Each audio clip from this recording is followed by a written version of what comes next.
প্রিয় দর্শক, সবাইকে আন্তরিক শুভেচ্ছা ও অভিনন্দন। আজকে থাম্বনেল দেখে আপনারা বুঝে গেছেন আমরা কোন প্রসঙ্গ নিয়ে কথা বলবো। আজকে যে প্রসঙ্গটি আমাদের সামনে উঠে এসেছে, বোম্বের হাইকোর্ট এবং সুপ্রিম কোর্ট আজকে যে রায় দিয়েছে, voter card, Aadhaar card, PAN card থাকলেই সে ভারতের নাগরিক নয়। তাহলে কি স্থায়ী বাসিন্দা যারা তারাও বিপদে পড়ে যাচ্ছে?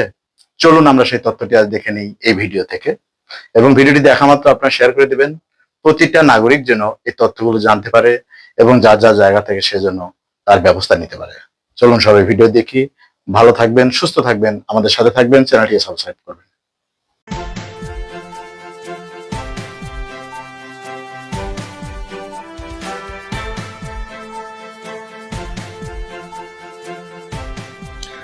ভোটার, আধার, প্যান এই কোনো কার্ডগুলোই ভারতের নাগরিকত্বের প্রমাণপত্র নয়। পরিষ্কার আজকে দেশের দুটো বড় আদালত ঘোষণা করে দিল, এবং এই ঘোষণার পরে কি হলো, যে সমস্ত পাপ্পু রাজনীতিবিদের নাম আপনারা জানেন তাদের মুখে একেবারে কালি লেগে গেল। যে সমস্ত পাপ্পু রাজনীতিবিদ বলে থাকেন না, ভোটার কার্ড আছে, আধার কার্ড আছে, ভারতের নাগরিকত্বের আর কি প্রমাণ দরকার, তাদের দুগালে আজকে আইনের থাপ্পড় লাগিয়ে দিয়েছে বোম্বে হাইকোর্ট এবং সুপ্রিম কোর্ট। পাপ্পু রাজনীতিবিদ জানেন তো কারা? পাপ্পু রাজনীতিবিদ হচ্ছে তারাই যাদের নিজস্ব কোনো যোগ্যতা নেই। কারোর হয়তো পিসি বড় রাজনীতিবিদ, কোন রাজ্যের মুখ্যমন্ত্রী, পরবর্তীকালে সে চলে এসছে রাজনীতিতে, এখন বড় নেতা হয়ে বসে গেছে। কারো হয়তো দিদিমা প্রধানমন্ত্রী ছিল, বাবা প্রধানমন্ত্রী ছিল, নিজের কোনো যোগ্যতা নেই, এখন রাজনীতির মূল ফ্রন্টে চলে এসছে।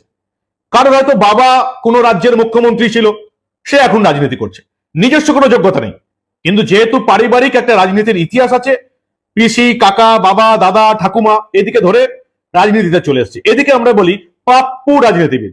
কি করবেন? দুর্ভাগ্য, আপনারও দুর্ভাগ্য, আমারও দুর্ভাগ্য যে আমাদের এরকম কোনো পিসি, বাবা, কাকা, দাদু, ঠাকুমা এরকম নেই। থাকলে আমরা হয়তো এরকম পাপ্পু রাজনীতিবিদ হতে পারতাম। কপাল সবটাই, বুঝলেন তো? তো এই পাপ্পু রাজনীতিবিদরা মাঝে মাঝে বলে থাকেন, বিশেষ করে গত এক সপ্তাহে 3-4 জন পাপ্পু রাজনীতিবিদ এরকম আছেন, তারা বলেছেন ভোটার কার্ড, আধার কার্ড আছে, আর কি পরিচয়পত্রের দরকার আছে? সরকার voter card, Aadhaar card, PAN card তৈরি করাচ্ছে, আবার কিসের পরিচয়পত্র, আবার কিসের নাগরিকত্ব? তো আজকে পরপর দুটো ঘটনা ঘটলো। প্রথমে একেবারে নিচু থেকে শুরু করি, তারপরে উপরে আসবো। বোম্বে হাইকোর্টে আজকে একটা মামলা ছিল। একজন বাংলাদেশি অনুপ্রবেশকারী মামলা করেছিলেন যে আমার কাছে ভারতবর্ষের Aadhaar card, PAN card, voter card সব কার্ড আছে, তাহলে আমি ভারতের নাগরিকত্ব পাবো না কেন? আমি ভারতের নাগরিক নই কেন? পুলিশ তাকে গ্রেপ্তার করেছিল যে সে অনুপ্রবেশকারী, সে বেআইনি ভাবে কোন রকম পাসপোর্ট থাকা না সত্ত্বেও ভারতে প্রবেশ করেছে এবং ভারতবর্ষে রয়ে গেছে। তার কাছে কোনো পাসপোর্ট নেই, বৈধ কিছু নেই, সে কি করে ভারতবর্ষে থাকতে পারে? পুলিশ তাকে গ্রেপ্তার করেছে। এই বাংলাদেশি নাগরিক চলে গেল বোম্বে হাইকোর্টে। অদ্ভুত লাগে জানেন তো, এই বাংলাদেশ থেকে যারা ঢুকে পড়ে, বাংলাদেশি অনুপ্রবেশকারী, মুসলিম অনুপ্রবেশকারী, রোহিঙ্গা মুসলিম অনুপ্রবেশকারী, তাদের হয়ে আবার আদালতে দাঁড়াতে বাঘা বাঘা উকিলরা চলে আসে। কোত্থেকে যে জোটে যায় বুঝতেই পারি না।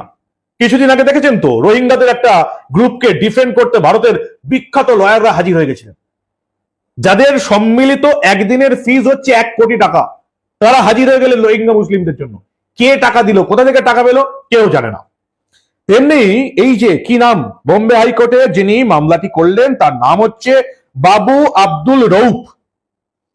তো বাবু আব্দুল রউফ সর্দার একজন ব্যক্তি বোম্বে হাইকোর্টে চলে গেল, তার জামিন আজকে বিচারপতি খারিজ করে দিয়েছেন। মঙ্গলবার বিচারপতি অমিত বোরকারের বেঞ্চে এই মামলাটি উঠেছে, এবং এই বাবু আব্দুল রউফ সর্দারের অভিযোগ হচ্ছে যে তার কাছে পাসপোর্ট নেই তো কি হয়েছে, তার কাছে ভারতের voter card, Aadhaar card, PAN card সব কার্ড রয়েছে, এবং আমি তারপরে এসে আধার প্যান দিয়ে পাসপোর্টও বানিয়ে ফেলেছি পরবর্তীকালে, তাহলে আমি ভারতের নাগরিকত্ব নই কেন?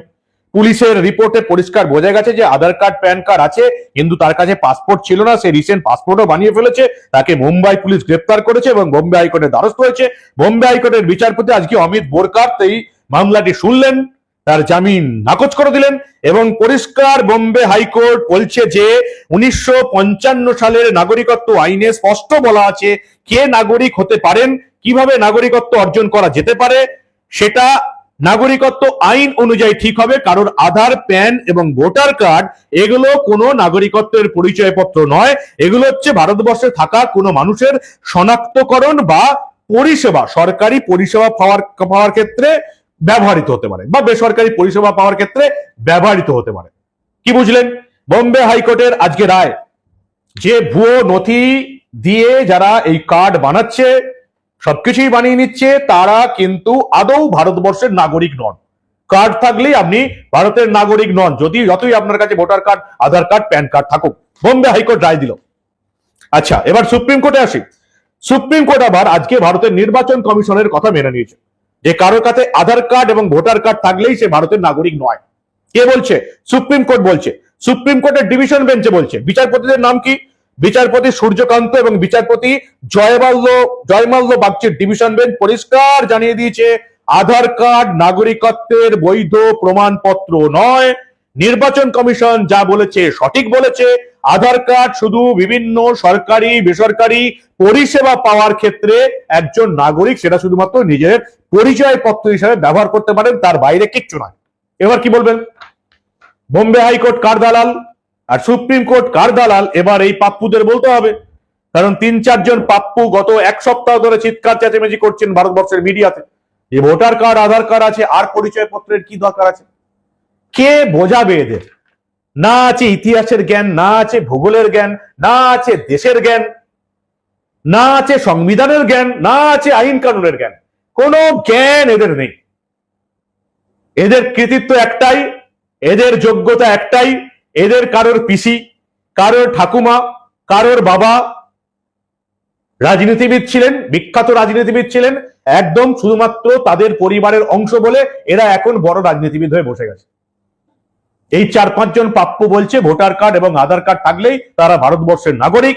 আজকে সুপ্রিম কোর্ট, বোম্বে হাইকোর্ট পরিষ্কার বলে দিচ্ছে এগুলো শুধু পরিচয়পত্র, ভারতের নাগরিকত্ব নয়। বিচারপতি সূর্যকান্ত, বিচারপতি জয়মাল্য বাগচির বেঞ্চ পরিষ্কার জানিয়ে দিয়েছে নির্বাচন কমিশন যেটা বলছে ভারতবর্ষের নাগরিক কিনা, স্থায়ী বাসিন্দা কিনা, সেটা আধার কার্ড ভোটার কার্ড থাকলেই হবে না। যে 11টা নথি বলেছি সেই 11টা নথি থাকতে হবে। এই যে আবেদনকারী যারা ছিলেন সুপ্রিম কোর্টে আজকে, তাদের কে লড়লেন? সেই কপিল সিব্বাল, যার একদিনের ফিজ হচ্ছে প্রায় 25 থেকে 30 লাখ টাকা। এই আবেদনকারীরা যারা ভারতের নাগরিকত্বের আবেদন করছে, কিছুই নেই, শুধুমাত্র আধার ভোটার বানিয়ে নিচ্ছে, তারা কপিল সিব্বালকে লাগানোর মতন টাকা থেকে পাচ্ছে? এই প্রশ্নের উত্তরটা আমি এখনো খুঁজে পাইনি। রোহিঙ্গা মুসলিমরা ধরা পড়ছে, সুপ্রিম কোর্টে মামলা চলছে, 6-7 জন একদম এমন বড় আইনজীবীকে লাগিয়ে দিচ্ছে যাদের মিলিত ফিজ একদিনে কোটি টাকা। আমার আপনার স্বপ্নের বাইরে। কোত্থেকে পাচ্ছে কেউ জানে না, কারা সাপোর্ট করছে, কোত্থেকে টাকা জোগাড় হচ্ছে কেউ জানে না। অদ্ভুত ব্যাপার না? কপিল সিব্বাল আজকে যুক্তি দিলেন যে আধার, রেশন, সচিত্র পরিচয়পত্র, আধার, রেশন, ভোটার, প্যান সব রয়েছে, তাহলে কেন ভারতের নাগরিকত্ব হবে না? তাহলে ভারতের নাগরিক কেন হবে না? বিচারপতি সূর্যকান্ত বললেন এই নথিগুলি প্রমাণ করেন আপনি ওই এলাকায় বাস করেন, এই নথিগুলো দিয়ে আপনি সরকারি বেসরকারি পরিষেবা পাবেন, এর বাইরে এগুলো ভারতের নাগরিকত্বের প্রমাণপত্র নয়। ইলেকশন কমিশন যে 11টা নথির কথা বলেছে সেই 11টা নথির একটা দুটো দেখাতেই হবে। সুপ্রিম কোর্ট পরিষ্কার রায় দিয়ে দিল। বিচারপতি সূর্যকান্ত, বিচারপতি জয়মাল্য বাগচির বেঞ্চ পরিষ্কার বলে দিচ্ছে Aadhaar card, voter card, PAN card এগুলো ভারতের নাগরিকত্বের প্রমাণ নয়। এবার কি বলবেন? বোম্বে হাইকোর্টে যা বললো, সুপ্রিম কোর্টের ডিভিশন বেঞ্চের 2 বিচারপতিও একই কথা বলল। নির্বাচন কমিশন যেটা করছে একেবারে সংবিধান মেনে, আইন কানুন মেনেই করছে। আর এই 4 জন পাপ্পু রাজনীতিবিদ যতই চিৎকার চেঁচামেচি করুক, ভোটার তালিকা সংশোধন হবে, এই রাজ্যেও হবে। কারণ বাপের ক্ষমতা নেই যে এই রাজ্যে ভোটার তালিকা সংশোধনের কাজ আটকে দেখিয়ে দেয়। ইতিমধ্যে মুখ্য সচিবকে দিল্লিতে ডেকে পাঠানো হয়েছে, দরকার হলে তার বিরুদ্ধে শাস্তিমূলক ব্যবস্থা নেবে ইলেকশন কমিশন। এবারটা এতটা সোজা হবে না, তবে বেশ কিছুটা নির্ভর করছে, শুধু ইলেকশন কমিশনের তো কাজ নয়, ভোটার তালিকা এই পশ্চিমবঙ্গে ঠিকঠাক সংশোধিত হবে কিনা সেটা একেবারে নির্ভর করছে এই রাজ্যের প্রধান রাজনৈতিক দল বিজেপির উপর। বিজেপির কর্মী সমর্থক, কলকাতায় বসে থাকা নেতা, জেলার বড় বড় পদাধিকারী, প্রত্যেকটা বুথে কতজন booth level agent, BLO booth level অফিসারদের সঙ্গে পাঠাতে পারছেন, কতজন বিজেপির কর্মী সমর্থক বুথে বুথে গিয়ে ভুয়ো ভোটার, মৃত voter, Rohingya voter, Bangladeshi voter বাদ দিতে পারছেন, বাধ্য করতে পারছেন যে বাদ দিতে, তার উপর নির্ভর করবে এই রাজ্যে ভোটার তালিকা সংশোধন হবে কি হবে না।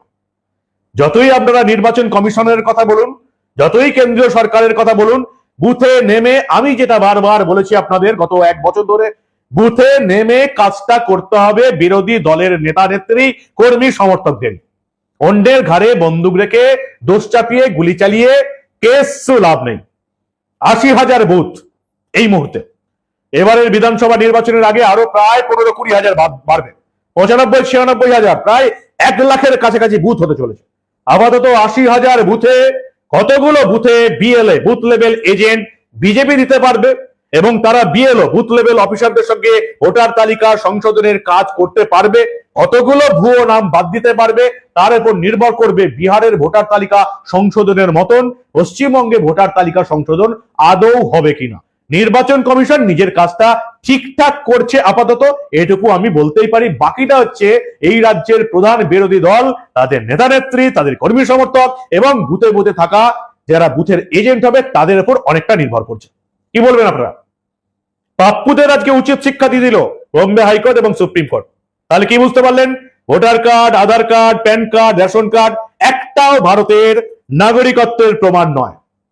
যারা জানেন না তারা জেনে নিন, এবং যারা এখনো জানেন না তাদেরকে এই প্রতিবেদন আপনারা নিজেদের উদ্যোগে শেয়ার করে জানিয়ে দিন যে বোম্বে হাইকোর্ট এবং সুপ্রিম কোর্টের ডিভিশন বেঞ্চ আজকে এই রাজনৈতিক পাপ্পুদের কানমূলে ঠিক কি রায় দিল। দেখতে থাকুন দা নিউজ বাংলা। আমরা আবার এই দেশে ঘটে যাওয়া, এই রাজ্যে ঘটে যাওয়া এই ধরনের অনেক খবরই চেপে রাখতে দেব না।